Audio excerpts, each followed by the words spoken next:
Controversies abound. Everybody's mad after the Vikings fall 21-20 in Denver. Let's pick up the pieces on the Locked On Vikings podcast. You like that? 3, 1, 2, 3. You like it? You are Locked On Vikings, your daily Minnesota Vikings podcast. Part of the Locked On Podcast Network. Your team every day. What's going on, everybody? Welcome to the Locked On Vikings podcast, where we're always trying to learn something new. You can find this show wherever you find your favorite podcast. So if you're new, check us out wherever you want, including YouTube or Amazon Fire and Roku. Just download the Locked On Minnesota Sports app. Of course, I am your host, Luke Braun, and I thank you so much to everybody who watches this show every single day. My hashtag everydayers, please sound off. I love hearing from you. Today's show is brought to you by LinkedIn. LinkedIn Jobs helps you find the qualified candidates you want to talk to faster. Post your job for free at linkedin.com/lockedonnfl. That's linkedin.com/lockedonnfl to post your job for free. Terms and conditions apply. Vikings fall 21-20, a primetime nail biter. Everybody was very stressed and anxious, and everybody is very mad. I have plenty of frustrations of my own. Frustrating is the name of this game for me. So let's go over some of the major beats and moments first, and then we can talk more about individual players on defense. Mekhi Blackman, Josh Metellus, who both had nights to forget. Alexander Madison is a big topic. Hawkinson, Addison, all these guys, and of course Josh Dobbs as well. But first, I think the headline of this game, I think the most important thing in this game, and I know I sound like a broken record, it's not interesting, but it's right, so it's what I'm going to say, is turnovers. The Vikings suffer 3 turnovers in this game, including one on the very first drive. 3 plays in, we have a fumble from Josh Dobbs on a weird, ill-conceived 3rd and 1 play. And I think 3rd and 1 play calling is like going to be kind of a thing that I sort of want to address later in the week. But when I have a more salient idea of exactly what they did, but that one was weird, right? They have TJ Hawkinson motion across, stop in the middle of his motion, take an under center snap, and then toss the ball to Josh Dobbs on like a sweep. And it had the room to get there, but Kareem Jackson came in and dislodged the ball with a lowered helmet hit. Don't worry, we'll get to it. Ball comes out, Broncos ball, right? Stop them for a field goal. And what happened on all 3 of these turnovers, crucially, and I think the reason they're in this game is that the defense stopped. It was 9 points off turnovers. Each one of them only turned into field goal drives. If those are touchdowns, this thing is out of hand, and we're talking about what a meltdown the Vikings had. But I wrote in my notes twice the words meltdown. So I think you could absolutely call it a meltdown, even though the defense sort of minimized that damage. But in the second half, Alexander Madison, ball pops free. Doesn't even look like it was hit, although that replay angle, it kind of, there's like a person coming in front, like right at the moment, so I could be wrong about that. It just kind of looks like he lost his grip on it and the thing just bobbled out of him like he was in the beginning of like an infomercial for a product you would never need. It just kind of falls away. Terrible, terrible play. And then the very next series, when the Vikings get the ball back, Ty Chandler is in. And by the way, those two split the workload. Another thing we will get to. But he's it gets beaten pass protection, lets up a pressure that hits Dobbs as he throws, and it turns into an interception the other way, giving the Broncos a 1st and goal. 2 of those happened in scoring range, 2 of those turnovers. So holding them to 9 is big, but it's just got to be the first thing again. And it's another one of those things that just sucks because we spend the whole offseason quibbling over whether or not it was wise to spend $2 million on the tight end position that could have gone to guard. And what's the optimization of your roster construction? And it's like, oh my God, who cares about that? We just turned the ball over 3 times. Don't do that and you win. Everything else could have been this way or that way. All of it is so caught up in the wash of how deeply impactful it is to just piss away three possessions. So that sucks. But it also, I think there's going to be a bit of a narrative coming in this one about the officiating. Now, y'all know me, right? My hashtag everydayers, you know me. I'm a very much control what you can control kind of guy. For the Vikings, you can't control if the refs call it or not. Play better, right? Play better on the times when there isn't a flag or shouldn't have been a flag or whatever. But I am sympathetic to at least the first fumble that should have been a helmet-to-helmet hit. Kareem Jackson, who by the way has a history of this, so you should be like hyper dialed in on him. And I'm sure the Vikings did, and if not, they should have said, hey, by the way, watch Kareem Jackson. You know that guy, right? Keep an extra eye on him. Like that's part of the gamesmanship, is saying that guy likes to commit the penalties. Refs, watch it and try to increase the likelihood of getting that flag. And I'm sure they did, but he comes in head down, hits the helmet. I mean, it's like as clear as day. There is no ambiguity to this call at all. And I bet he's going to get a fine again, probably even suspended, because he's already been suspended for this once this year. I think that's just, I don't think it's like malicious. Like I don't feel comfortable at least saying that without more evidence of intent. I think it's just bad form. And what I will say about it is it absolutely should have been a penalty, and that penalty would have nullified the fumble, given the Vikings a first down, and the drive would have continued. So it would have taken that away, right? And by the way, take 3 points for the Broncos off the board so the Vikings win, right? Like you could make that argument about just about anything that happened in this game. 1 point game, anything that you can consider that would get you a point. Get that third down. Don't, mess up this play or that play. But what I will say is the helmet to helmet nature of that hit is not what caused the fumble. In fact, if it were lower, the way we would want it to be to not be flagged, it would have had a higher chance of being a fumble. And that's actually what they teach. Put your head on the ball, right? Put your face mask into the ball. Caleb Evans got a great fumble in the Falcons game doing that, I thought. Or was that a punch? Somebody got a good fumble by just putting their helmet on the ball, which is what you're supposed to do. But leading with the crown of your helmet, launching into a guy, should have been 15. For me, I care more about the player safety. We got robbed of 15 yards in a first down thing. You're on the right side of those sometimes, you're on the wrong side of those sometimes. In the grand scheme of things, they will even out. And I'm comfortable with that. And I understand that there has to be a margin of error for refereeing because that job is impossible. So I'm not going to lose sleep over that. But when it comes to player safety, here's what I will say. I think NFL officiating as an entity owes the public a statement, because they did not protect the players. They did not flag that helmet-to-helmet hit. They did not flag an egregiously late hit later. I think it was in the first quarter. There was another horrific helmet-to-helmet hit from, or lowering your helmet, not to the helmet, but it was still leading with the crown, from Alex Singleton, and a player who's forward against Alexander Madison, whose forward progress was stopped on the drive that had the fake punt and the fourth down going for it and all that stuff that happened later. That all should have been flagged. That's 45 yards of penalties. And while I'm not going to lose sleep over losing the 45 yards, it felt like the officials did not protect the players. And that's your job. That's first and foremost your job. That's the most important thing you do. I think the Minnesota Vikings are owed a public statement. You can't do anything more than a public statement. It's not going to fix anything. It's not going to overturn the game.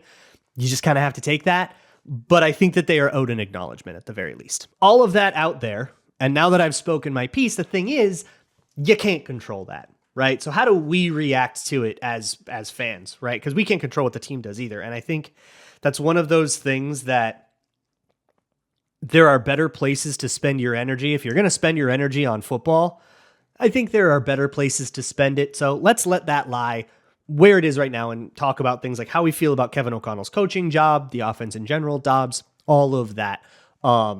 That will be next, and then we'll also talk about defensively how we felt about the game that the Vikings had. Today's episode of Locked On Vikings is brought to you by LinkedIn Jobs. LinkedIn Jobs helps you find the right people for your team faster and for free. And it's your team, not just some generic, this is not a cookie cutter thing.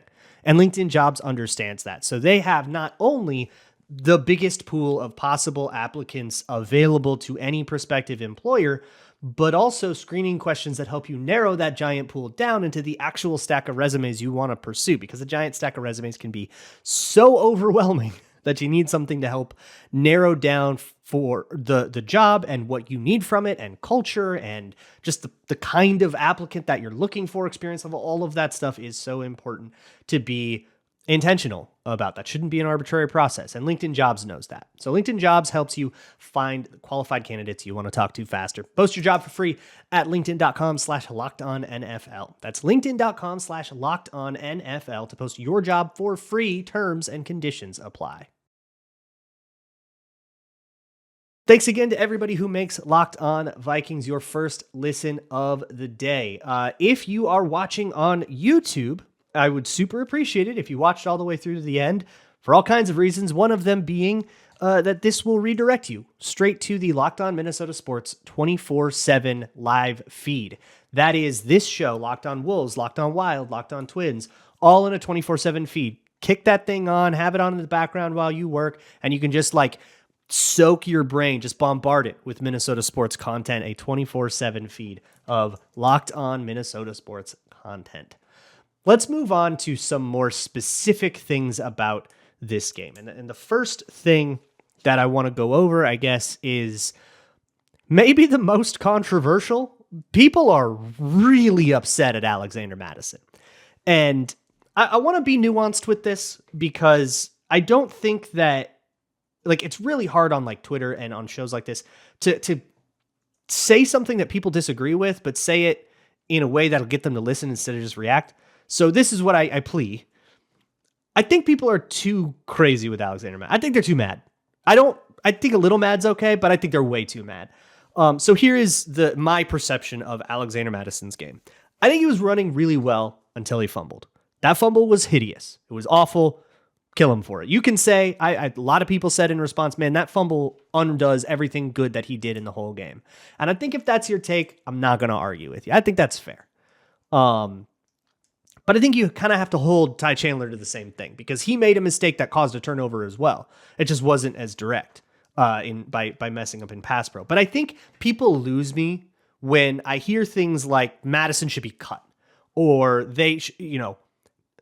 Ty Chandler should start and the Vikings are idiots for not doing it. I can be sympathetic to, I think Ty Chandler's a little better. Maybe he should get more reps. Personally, I think 50-50 is appropriate right now. I think that Mattison started as the bona fide back, and I think that his role, due to things like fumbling, has fallen to a 50-50 role. I think that's an appropriate kind of walk back of that and give Ty Chandler more opportunities. 50-50 is good. If you wanted the Vikings to give Ty Chandler more opportunities than they had given him in the past, congratulations, you got your wish. And I think people don't realize that because what they really want is for Mattison to disappear from their lives forever, and I think that that's too much. I don't think Ty Chandler has done enough to earn a 100% starting role at all, and messing up in pass pro is not going to help that. But I get super lost from people when I hear what kind of blackmail does, Mattison have on Kevin O'Connell? How could they possibly be this stupid to do this? And I think that I call for humility. I have what I think, and if you have what you think, that's okay. But looking at the Vikings and saying that there is this obvious truth that Ty Chandler should take all the reps and Mattison should be strapped onto the next SpaceX rocket, that is an extreme take. And demanding that the Vikings agree with you is hubris. None of us are that smart. I'm sorry. There's just too much subjectivity to this. And we can debate until we're blue in the face about Mattison's run style, which is more conservative, been less conservative in this one, to be honest. I thought that he found the holes really well in this one. And were it not for the fumble, I think I'd be talking about how the Vikings ran the ball for 170 yards. Including a fake punt that went for 31. But they gashed the Broncos. Bar none, they gashed the Broncos on the ground. They came into this game wanting to run and they ran. And there is no ifs, ands, or buts about that. But I don't want people to get it twisted. I don't think that Mattison should go back to having 10 drives to Chandler's 2. I think 50-50 is appropriate. I actually like the split that they had this time. And I think that they should continue with that. And I think that if you disagree, that's valid. But if you disagree and think the Vikings are the stupid ones for disagreeing with you, that gets a little less valid for me. Elsewhere in the Vikings offense, a lot of people want to blame Kevin O'Connell in various ways for this one. I think outside of the general, like you kind of own the failures of your team way, which is always going to be a little bit true. I struggle to see what Kevin O'Connell did like super wrong outside of a couple things, which I'll name. A lot of people are really mad about him punting on a 4th and 1 on the wrong side of midfield, or on the plus side of midfield. It was like a long one, and I'm sympathetic. I think that I called it in my notes. I called it like, that was a weenie punt, but I'm not ever going to be all that passionate about it. It's like even the really bad ones are like 3.5% win percentage. And I don't know, like get rid of one of the turnovers and you get like 4 of those.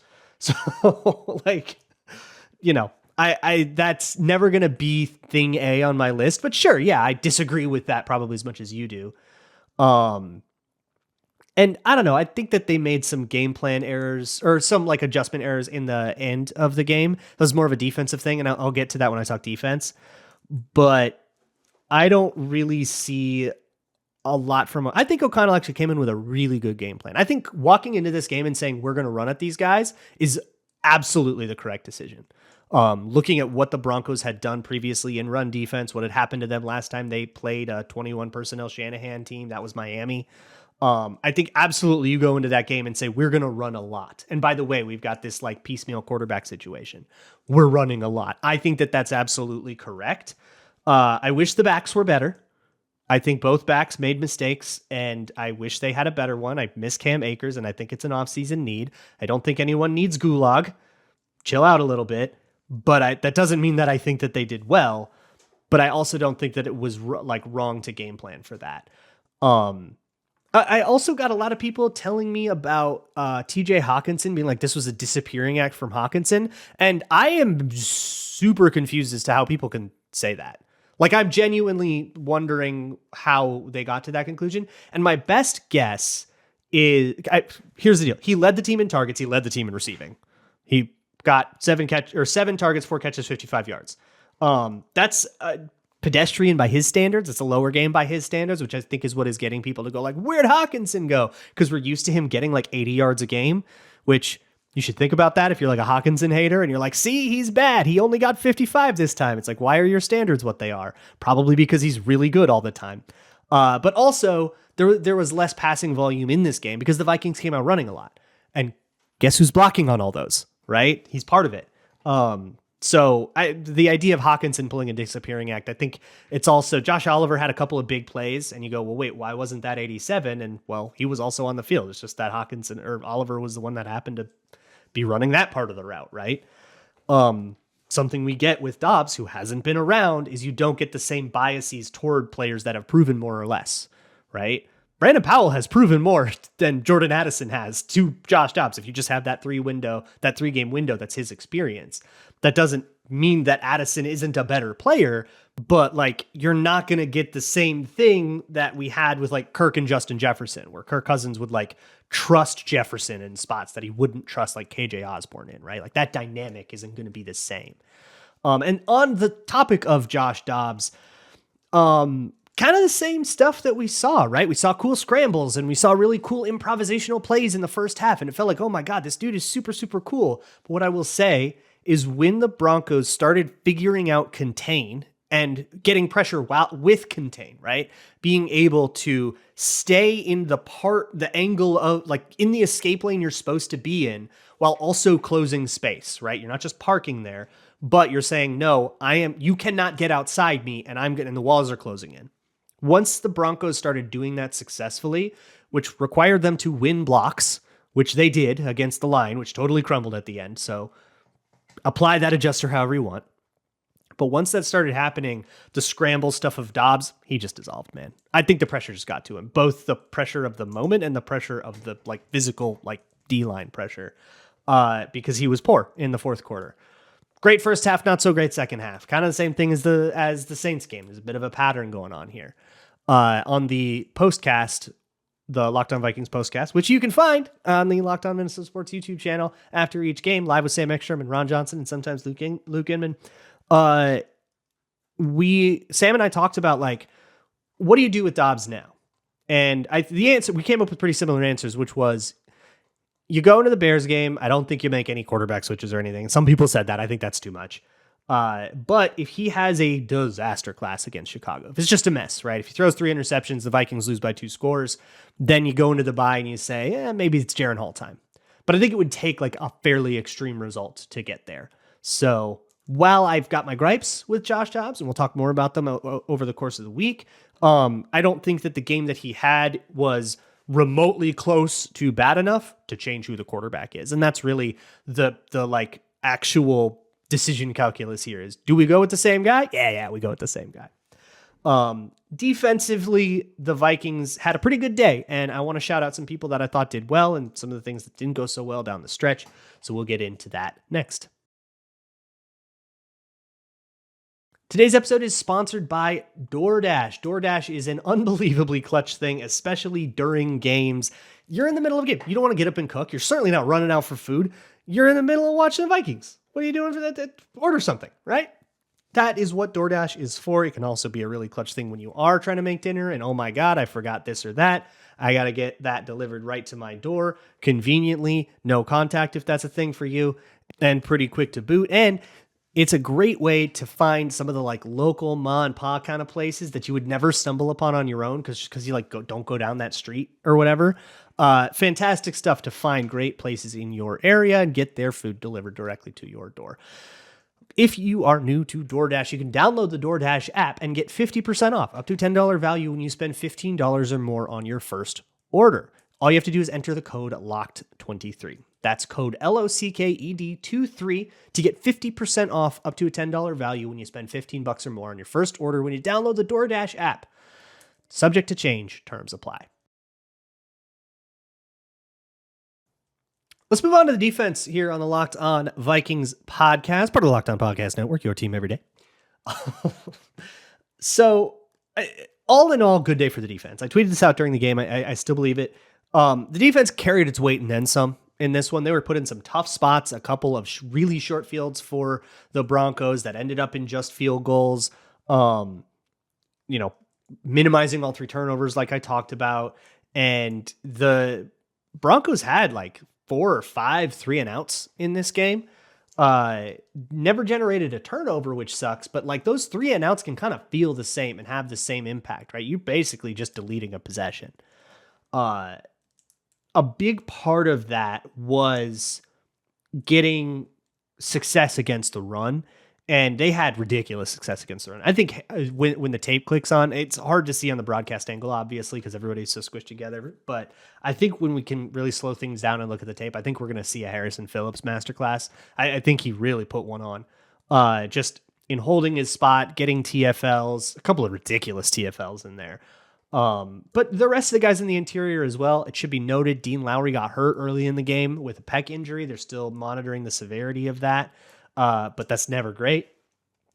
So guys like, Kyrie's Tonga, Jaquelin Roy have to step in, and they got a lot out of those guys. And the edges as well. Danielle Hunter did Danielle Hunter things. It feels like Danielle Hunter is just having such an ungodly season that like the superhuman becomes mundane. Like we're like, oh yeah, Danielle Hunter just kind of did what he does, which is take over drives sometimes. Like he just does that. There were good plays from Patrick Jones and DJ Wanham as well. Patrick Jones got totally robbed of a sack by a bad ref call. It was third down. It was a throwaway. They were punting either way. But unfortunate that it doesn't help him toward the stat sheet. That's too bad. That said, it wasn't all perfect, right? The defense played well. On the whole, defense played well. And I want you to take that away. And I don't want you to misconstrue me as saying that the defense secretly didn't. They just didn't on the last drive. It was a meltdown on the last drive. Check down city. I mean, it was check down for 10 yards, 12 yards, 15 yards. It reminded me of the 2021 Lions game where you might remember going up, they were like 10-1 or something like that, going to Ford Field, and they needed a touchdown to win the game. And they didn't have to make a play. O'Connell even said this on in the broadcast. Hey, when you let them get down to scoring range, they only need to make one play, and they made one play.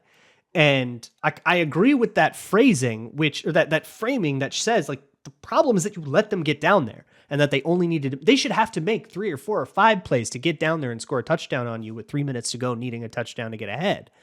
But when you can just flick the ball to your running back and just have him take the space that's in front of you, and that space is 10 yards deep, and hey, making a lot of guys miss tackles as well, that is worse. And I think that was a failure. So I think there was a failure in philosophy in that. The Vikings came into this game using a lot of simulated pressure and drop 8. And I think the Broncos came into this game ready to counter blitzes. They had all kinds of screens dialed up and they had all their checks right and everything. Like, they were very ready to go against the blitz, but they seemed not prepared at all to go against drop 8. And the worst things that happened to the Broncos, the sacks, the incompletions, the bad plays in the pass game, happened against 3-man rushes in drop 8. And what would happen is Russell Wilson would check into some kind of blitz pressure because we'd be simulating, right? We'd be lining up looking like it's going to be a blitz. Everybody would drop out. And essentially, I think the thing would go, oh, this is not the coverage we thought we were getting. Whatever, dump it to the check down. Get to your outlet. This is a muddy picture. I don't like it. Get to your check down. Very veteran way to play it. But it didn't really work because the Vikings could rally and tackle. They had, when you have that drop 8, the way the Vikings play it, they have 5 underneath defenders most of the time there. Maybe 4 if they're in like a 3 double buzz thing. But 4 or 5 underneath defenders means that there's always going to be somebody pretty close to right in front of that can rally and tackle. When you go to a normal 4-man rush and you're only dropping 7, the reason that hasn't been as effective despite having the same simulation is because now, depending on the coverage that you're in, you might only have 3 or 4 guys underneath. 3 guys, and you'll have different structures for how to handle stuff after the catch. And because the drop depths got a lot deeper because it was treated like a 2-minute situation, even though there were 3 minutes left on the clock with 3 timeouts. For me, time is no object there. And the broadcast said the same. There was just a lot more room for running backs to get ahead of steam, a lot more room for Samaje Perine to set defenders up and juke and jive and make things happen and make checkdowns into explosive plays. So they gave up several explosive checkdowns, and explosive checkdowns to me are one of the most embarrassing things that can happen to you as a defense. I think it was an absolute miss. In particular, a couple guys that had, we'll go with nights to forget, Josh Metellus and Mekhi Blackman. Mekhi Blackman got smoked on a couple in the early parts of the game, which, look, when you're blitzing the way the Vikings do, when you play the way the Vikings do, I'm at peace with that sometimes. I'm not going to kill you too much for it. Pointed out you lost those, but I expect you to lose more than you have so far, so it's okay. And Metellus just had a couple of like particular moments, but both of them were in on the final touchdown. With the clock ticking down, the Broncos hit Cortland Sutton in the back of the end zone on a jump ball, basically. This was flipped up floaty. Mekhi Blackman, who was in squat, I believe, comes off of his underneath responsibility. He ends up being the closest one to the ball, but he jumps late and he doesn't get there. And Josh Metellus just loses it in the lights. Ultimately, I think that is a great way to encapsulate what happened in this game. When the moment was big, the Broncos made the play and the Vikings didn't. 3rd and 10 with the game on the line. If you have to convert, Josh Dobbs comes back to pass. Bradbury gets bowled over, gets his feet tangled up with Dalton Risner, and he goes down 2. And now it's a sack. That was an intentional grounding, but whatever, sack. Sets up a 4th and 25. You'll never get that. There's a bunch of examples of that, right? You have 2 high passes to Josh Dobbs. Hawkinson has to go up for it. He doesn't come down with his. Justin Simmons makes the pass breakup. Metellus does not make the pass breakup in the end zone on Cortland Sutton. Neither does Mekhi Blackman. Their guy made the play. Our guy didn't make the play. And so as frustrated as I am with the officiating, which is more about player safety than the result of the game, but as frustrated as I am with that and the turnovers and all that stuff, the Vikings did have a chance at the end, but they didn't make the play. Broncos did. Congrats, Broncos. They're at 500 now. Vikings go to 6-5.